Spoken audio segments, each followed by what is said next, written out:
Hi, I'm Fran. I'm still a boomer. And I'm Tyler. I'm still a Zoomer. So we want to thank you guys first and foremost for sticking with us for a year. This is our 12th episode, and it's our year mark episode. Yeah. So congratulations to you guys. Congratulations to us. We look forward to another year, 3 years, 20 years of seeing you guys. So in this episode today, we're actually going to talk about everything you need to know in order to sell your house. So we're going to go detail by detail of the process. We're also going to touch on for sell by owners and a couple other things in this video.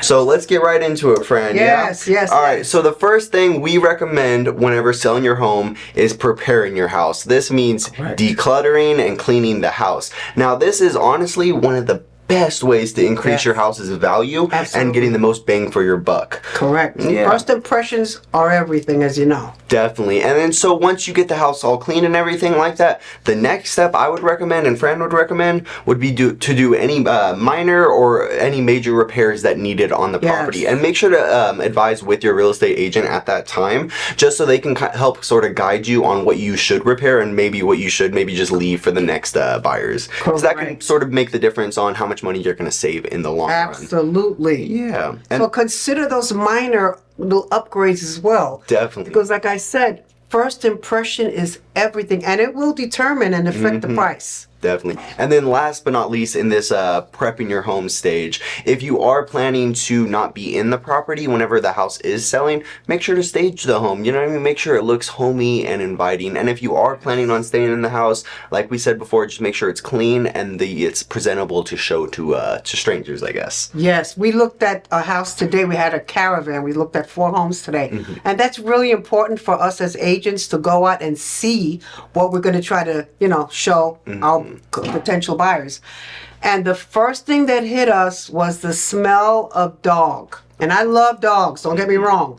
But those are the little things that you either need to paint or change the carpet or do something to eliminate the smell. Definitely. Because that's a big one. Definitely. First impressions are everything in real life and just day-to-day life, and especially in real estate life. Whenever if you're planning on selling your house, whenever you walked into that house planning on buying it, your first impression of the house was more than likely, wow, this is a nice home, it's clean inside, it smells good, I can picture myself living here. Absolutely. So if the house is really just sort of a mess and it has, bugs running around, or you have a bunch of, if you're a hoarder in a sense, if you still have all your collections and items, this can really damage the overall value of what your house is going to sell for. Exactly. Make some cookies. Put some in the oven. Well, not now because it's too hot. But there's so many things that you could do to make it smell better. So then once you get everything, your house is all prepared, what do you do next, Fran? I think for the setting market. the price is huge. Okay, and so how do you do that? How do you set a price for your house? Well, you just say, hey, $1 million, we're going to sell it for that. Some how does it work? Do. No, it's really important. That's one of the also the services that we provide is that we have to analyze all the homes that not only sold, but that are on the market or that are pending, which means they're in escrow. Because an appraiser is going to determine that value by those statistics. So that's important. Definitely. And then I would say the next step after you set the price of your house is marketing the house. You know what I mean? If you're not on the market yet and say your house is coming soon to the market, or if you guys just listed the house on the market, this is the time to market your home. And there's various ways that your real estate agent should and can be doing that for you. Here are some examples, I guess. They can go around the neighborhood. They can either call all of the neighbors, let them know about it, go talk to them face to face, see if any of the neighbors want to pick out their new neighbor. Correct. Or another great way to market a home is online, so through social media. This is actually, did you know 97% of buyers actually the very first time they see their house is online? Exactly. So if you're not having a strong online appearance, that definitely can stagnate your marketing of your house. And another thing you could do is put a sign out front. Let the people know who are driving by that your house is for sale. Definitely. And there's a bunch of other marketing ways that we would love to share with you guys, so just feel free to talk to to us. And if you're having any confusion on how you should market your house in the future, we're definitely here to help you guys. Absolutely. Yes. Yeah, marketing is huge. It's a lot more than just putting a for sale sign. We have to, of course, use all the tools that we have, which is social media. There's so many people that, like you said, the first thing they do is they go online. They don't even call a realtor, and they'll come to us with, oh, here's the list of homes we want to see. That's the buyer of today. So it's important that we know our inventory, and that's why we go on caravans to see the inventory. And we know, because of our experience out here in the marketplace, what's selling, what prices. I mean, there's so much to a sales agreement that is sometimes really overwhelming, even for us.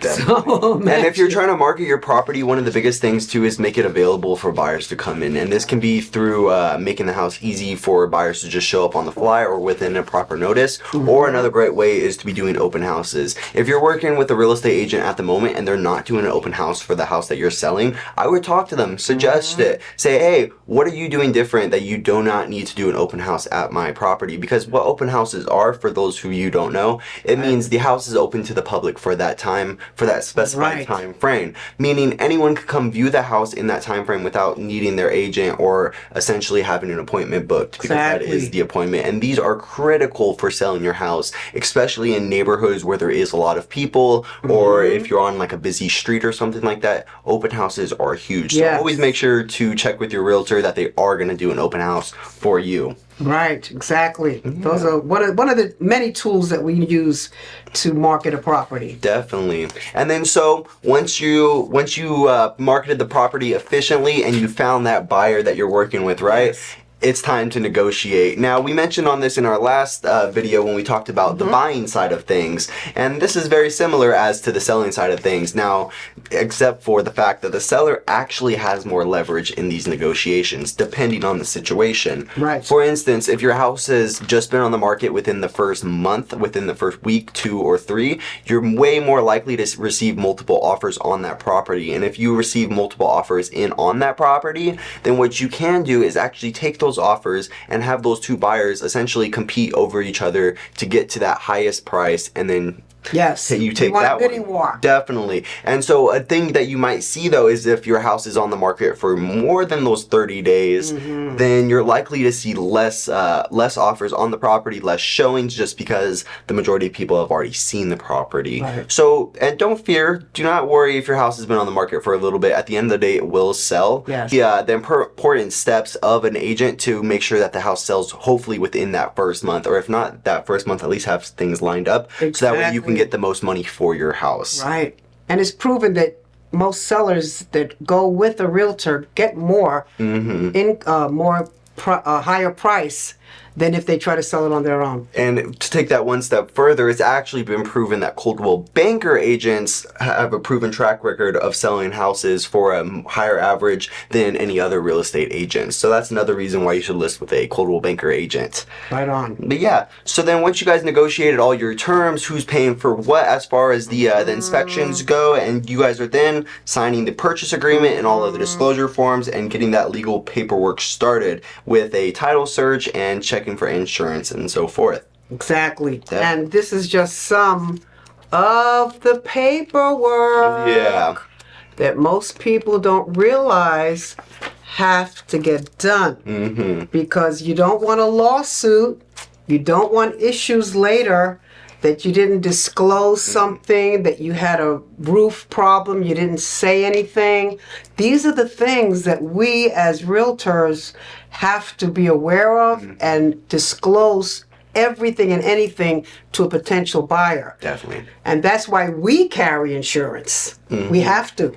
Because again, things happen, so you have to get covered. Definitely. And so now that we've sort of gone over the paperwork, everything's signed, and now it's time for these inspections. The home inspection, the appraiser, termite inspections, and so forth. Correct. And throughout this time period, it typically takes, I would roughly say, about a week for these inspection periods to take place. Roughly, you have 17 days from whenever you first open escrow, unless specified different in the contract. But typically, it's about 17 days after you guys accept the offer from the buyer that they will be performing these inspections. And in these inspections, you know, you're going to want to have your house open to these contractors for, you know what I mean, so they can come in as the appraiser, so they can come in, get the value of their house, and then sort of market it like that. And then as well as the home inspector to come through and make sure to point out everything about the property in detail.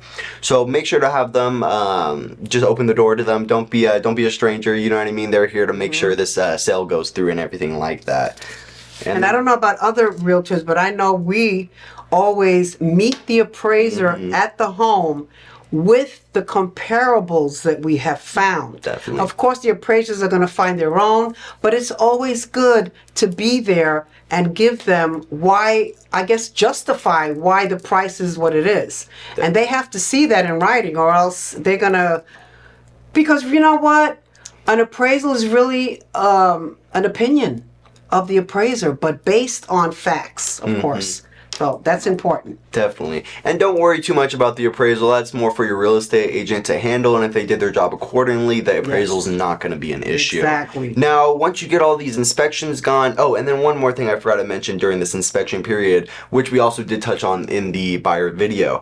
The negotiations will happen again in this period. More than likely. If something does come up on the property, the buyer's going to want it fixed, and you as the seller may not want to pay for that. So therefore, we got to negotiate and try to find a happy compromise. Exactly. So negotiations for as far as the appraisals and everything go, this is pretty standard. So don't fear this too much and kind of have an expectation that this is going to happen down the line. And if you have a house that's in tip-top condition, do not fear if anything you're paying, you know what I mean, for small stuff, or you can just negotiate it out with your agent and everything like that. So then once you handle all the appraisals, the final walkthroughs, then it's time for the closing meeting. So that's where you go and meet with your escrow company and you sign all of the legal paperwork just stating transferring over the title of the house. And then from there, we celebrate. You have sold the house.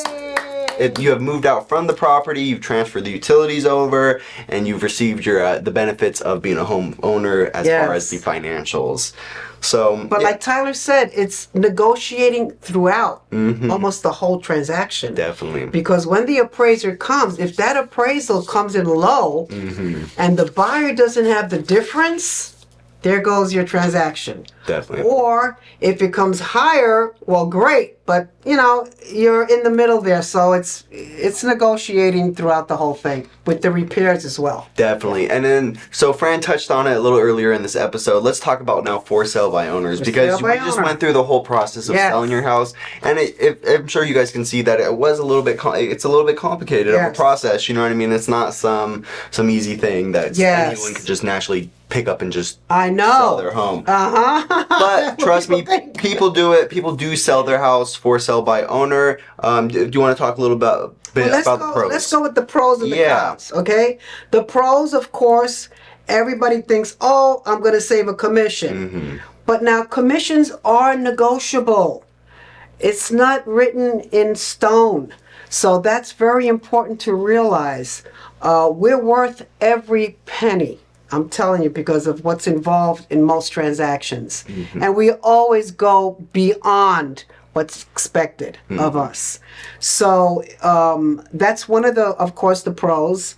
And you have full control over the pricing and marketing as the seller, because you won't have a realtor that you're going to be working with.